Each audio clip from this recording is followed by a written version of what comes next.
ओम श्री कृष्णाय नमः। आज 7 सितंबर 2023 जन्माष्टमी है। प्रभु की कृपा पाने के लिए कृष्णोपनिषद का पाठ करते हैं। हम इसके हिंदी अर्थ का ही पाठ कर रहे हैं। कृपया श्रवण करें। यह उपनिषद अथर्ववेदी परंपरा से संबद्ध है। इसका शुभारंभ मुनिगणों एवं भगवान के बीच प्रश्नोत्तर के रूप में हुआ है, जिसमें भगवान राम के द्वारा कृष्णावतार ग्रहण करने की प्रतिज्ञा की गई है। तदनुसार भगवान के विविध लीला विग्रह ही कृष्णावतार के समय के विभिन्न पात्रों के रूप में अवतरित हुए हैं। निष्कर्षतः कहा गया है कि उन भगवान श्री कृष्ण ने स्वर्गवासियों को एवं समस्त वैकुंठ धाम को पृथ्वी तल पर अवतरित कर लिया है।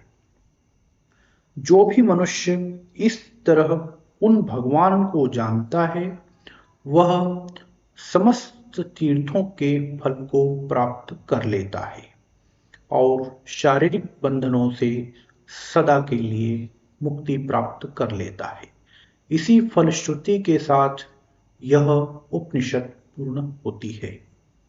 शांति पाठ।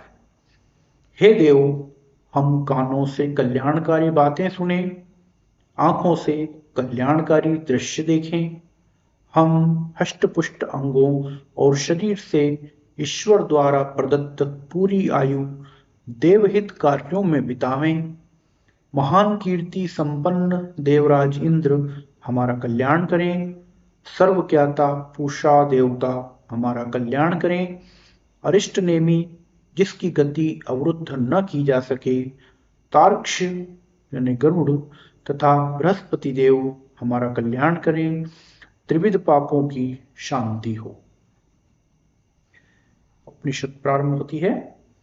सर्वांग सुंदर सच्चिदानंद स्वरूप महाविष्णु के अवतारी श्री रामचंद्र जी को देखकर वनवासी मुनिगण बड़े आश्चर्यचकित हुए। उन्हें धरती पर अवतरित होने के लिए ब्रह्मा जी का आदेश होने पर ऋषियों ने उनसे कहा, हम सब धरती पर अवतरित होने को अच्छा नहीं मानते। हम आपका आलिंगन अत्यधिक निकटता चाहते हैं। भगवान ने कहा, अन्य अवतार कृष्णावतार में तुम सभी गोपिका बनकर मेरा आलिंगन या अति सन्निकटता प्राप्त करो। ऋषियों ने पुनः कहा, हमारे जो अन्य अवतार हों उनमें हमें गोप गोपिका बना दें। आपका सानिध्य प्राप्त करने की स्थिति में हमें ऐसा शरीर गोपिका आदि धारण करना स्वीकार्य है, जो आपका स्पर्श सुख प्रदान कर सके। रुद्र आदि सभी देवों की यह स्नेह युक्त प्रार्थना सुनकर स्वयं आदि पुरुष भगवान ने कहा, हे देवों, मैं अपने अंग अवयवों के स्पर्श का अवसर तुम्हें निश्चित रूप से प्रदान करता रहूंगा। मैं तुम्हारी इच्छा को अवश्य पूर्ण करूंगा। परम पुरुष भगवान का यह आश्वासन प्राप्त करके वे सभी देवगण अत्यधिक आनंदित होते हुए बोले कि हम कृतार्थ हो गए। तदनंतर वे समस्त देवगण भगवान की सेवा हेतु प्रकट हुए। भगवान का परम आनंदमय स्वरूप ही अंश रूप में नंदराय जी के रूप में उत्पन्न हुआ। स्वयं साक्षात मुक्ति देवी नंद रानी यशोदा जी के रूप में अवतरित हुई। सुप्रसिद्ध माया 3 प्रकार की कही गई है, जिनमें से प्रथम सात्विकी, द्वितीय राजसी, तृतीय तामसी। भगवान के भक्त श्री रुद्रदेव में सात्विकी माया विद्यमान है, ब्रह्मा जी में राजसी माया है और असुरों में तामसी माया का प्राकट्य हुआ है।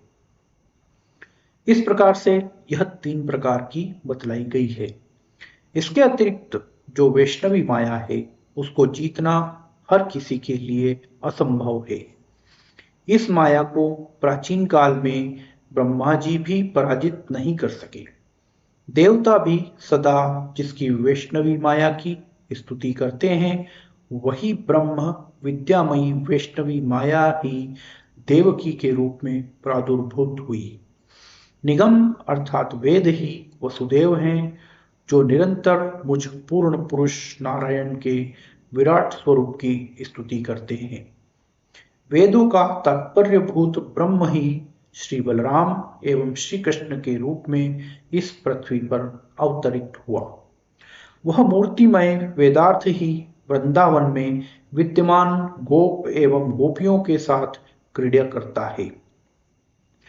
वेदों की ऋचाएं उन भगवान श्री कृष्ण की गौएं एवं गोपियां हैं।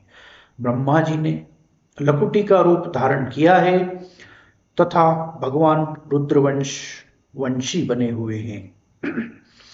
सगोसुर इंद्र अर्थात वज्रधारी देव इंद्र, यहाँ गो का अर्थ वज्र तथा सुर का अर्थ देव लिया गया है।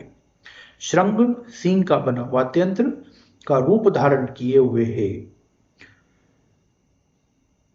इसको पुनः देखते हैं। सगोसुर इंद्र शृंग का रूप धारण किए हुए है। गोकुल के नाम से प्रसिद्ध वन के रूप में जहां स्वयं साक्षात वैकुंठ प्रतिष्ठित हैं, वहां ध्रुवों के रूप में तप में रत महात्मा स्थित हैं। लोभ क्रोधादि षड्विकारों ने महान दैत्य असुरों का रूप धारण कर लिया है, जो कलयुग में विनष्ट हो जाते हैं केवल भगवान श्री कृष्ण के नाम जप मात्र से ही।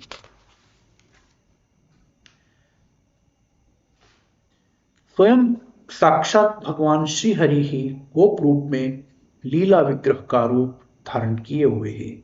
यह नश्वर जगत माया से ग्रसित है, इस कारण उसके लिए भगवान श्री कृष्ण की माया का रहस्य जानना बहुत ही दुष्कर है।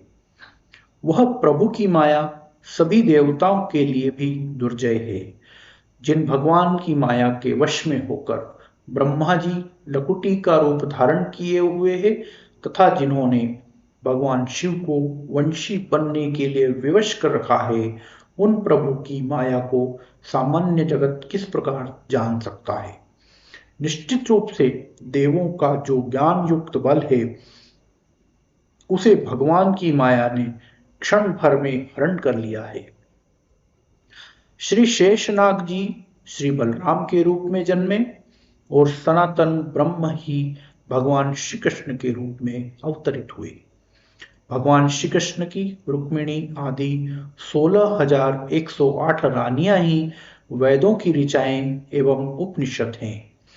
इनके अतिरिक्त वेदों की जो ब्रह्म स्वरूपा ऋचाएं हैं, वे सभी ब्रजभूमि में गोपिकाओं के रूप में अवतरित हुई।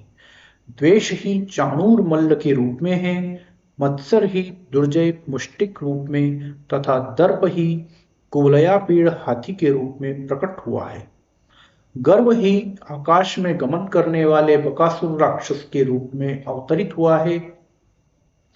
माता रोहिणी के रूप में दया का प्राकट्य हुआ है और मां पृथ्वी ही सत्यभामा के रूप में अवतरित हुई है।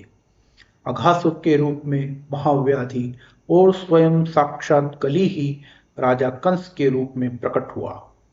श्री कृष्ण के मित्र सुदामा जी ही शम हैं। सत्य के रूप में अक्रूर जी और दम के रूप में उद्धव जी उत्पन्न हुए।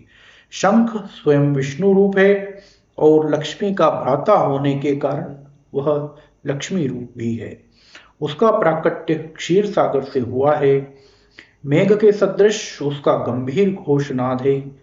भगवान ने दूध दही के भंडार से युक्त जो मटके फोड़े तथा उन मटकों से जो दूध दही प्रवाहित हुआ, उसके रूप में भगवान ने स्वयं साक्षात क्षीर सागर को ही प्रादुर्भूत किया है और वे भगवान श्री कृष्ण उस महासागर में बालक रूप में अवस्थित हो पूर्ववत क्रीड़ा कर रहे हैं। शत्रुओं के शमन एवं साधुजनों के संरक्षण में वे पूर्ण रूपेण तत्पर रहते हैं। समस्त भूत प्राणियों पर अहेतु की कृपा करने के लिए एवं अपने आत्मज स्वरूप धर्म के अभ्युदय हेतु ही भगवान श्री कृष्ण का प्रादुर्भाव हुआ है, ऐसा ही जानना चाहिए। भगवान महाकाल शिव ने श्री हरि को समर्पित करने के लिए जिस चक्र को उत्पन्न किया था, भगवान श्री कृष्ण के हाथ में शोभायमान वह चक्र ही ब्रह्ममय ही है। धर्म ने चवर रूप धारण किया है। वासुदेव वायुदेव वैजयंती माला के रूप में उत्पन्न हुए हैं और महेश्वर ने अग्नि की भांति चमकते हुए खड्ग का रूप स्वीकार किया है। नंद जी के घर में कश्यप ऋषि उखल के रूप में प्रतिष्ठित हैं तथा माता अदिति रस्सी के रूप में प्रकट हुई है। जिस प्रकार समस्त अक्षरों के ऊपर अनुस्वार सुशोभित होता है, वैसे ही सभी के ऊपर जो शोभायमान आकाश है, उसको ही भगवान श्री कृष्ण का छत्र समझना चाहिए। व्यास, वाल्मीकि आदि ज्ञानी महात्मा जन देवों के जितने रूपों का वर्णन करते हैं और जिन जिन को लोग देव रूप में समझकर नमन वंदन करते हैं, वे समस्त देवगण भगवान श्री कृष्ण का ही एकमात्र अवलंबन प्राप्त करते हैं। भगवान के हाथ की गदा संपूर्ण शत्रुओं को विनष्ट करने वाली साक्षात कालिका है। शारंग धनुष के रूप में स्वयं वैष्णवी माया ही उपस्थित है तथा प्राणों का संहार करने वाला काल ही भगवान का बाण है। इस विश्व वसुधा के बीज स्वरूप कमल को भगवान ने लीला पूर्वक हाथ में ग्रहण किया है। भांडीर वट का रूप गरुड़ ने धारण कर रखा है और देवर्षि नारद उनके सुदामा नामक सखा के रूप में अवतरित हुए हैं। भक्ति ने वृंदा का रूप धारण किया है। समस्त भूत प्राणियों को प्रकाश प्रदान करने वाली जो बुद्धि है, वही भगवान की क्रिया शक्ति है। इस कारण ये गोप एवं गोपिकाएं आदि सभी भगवान श्री कृष्ण से अलग नहीं हैं तथा विभु परमात्मा श्री कृष्ण भी इन सभी से अलग नहीं है। उन भगवान श्री कृष्ण ने स्वर्गवासियों को एवं समस्त वैकुंठ धाम को पृथ्वी तल पर अवतरित कर लिया है। जो भी मनुष्य इस तरह से उन भगवान को जानता है, वह समस्त तीर्थों के फल को प्राप्त कर लेता है और शारीरिक बंधनों से मुक्त हो जाता है। ऐसी ही यह उपनिषद है। इति कृष्णोपनिषद समाप्ता। ओम श्री कृष्णाय नमः।